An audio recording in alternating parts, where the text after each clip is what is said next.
Friends welcome to channel. હું છું જૈવિક મહેતા. સ્વાગત છે તમારું જેમ ગુજરાતીમાં. તો ચાંદલો નામનું એક ગુજરાતી મૂવી જોયું છે જીઓ સિનેમા ઉપર. કાજલ ઓઝા છે, એમાં શ્રદ્ધા ડાંગર છે અને માનવ ગોહિલ છે. તો આ ટાઈપની સ્ટોરી આપણે ગુજરાતી મૂવીઝમાં જોઈ નથી. ઇવન આઈ થિંક હિન્દી મૂવીઝમાં પણ બહુ ઓછી જોઈ છે, મને યાદ નથી. બાકી હોલિવૂડમાં તો બની હશે. બટ આ ટાઈપની સ્ટોરી ગુજરાતી, બટ જે સ્ટોરી દેખાડવામાં પણ આવી છે એ પણ બહુ ઠંડી ઠંડી છે. અગર તમે જોવા જશો તો કંઈ એટલી એક્સાઇટિંગ નથી, એટલું મજા આવે એવું નથી, અને તમને બહુ બોરિંગ લાગશે એકચ્યુઅલી મૂવી તમે જોશો એ પ્રમાણે. બટ એક્ટિંગ વાઇઝ અગર વાત કરીએ તો શ્રદ્ધા ડાંગરની એક્ટિંગ સારી છે, માનવ ગોહિલની પણ થોડીક એક્ટિંગ સારી છે, કાજલ ઓઝાની પણ થોડી સારી છે. બટ સ્ટોરીમાં એટલો પાવર નથી, સ્ટોરીમાં એટલો દમ નથી કે જે લોકોને એટ્રેક્ટ કરી શકે.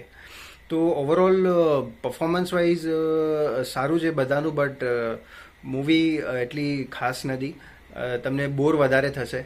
બાકી એટલે જ કદાચ ઓટીટી પર રિલીઝ થઈ હશે, તો જીઓ સિનેમા પર રિલીઝ થઈ છે.